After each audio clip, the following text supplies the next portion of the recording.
1, 2, 3 bắt đầu. Rồi bây giờ mình đang chuẩn bị đốt pháo hoa ở đây. Chuyên diễn là trên phây. Tớ đốt vào hàng nhá, tớ đốt vào hàng. Các bạn hãy xem nhá. Đấy. Anh ơi ra xem. Đứng ngoài kia chứ này. Cháu đứng ngoài kia. Ui.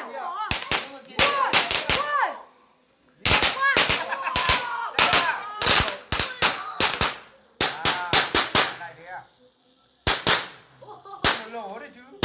Thế này cũng không phải gì đâu đấy.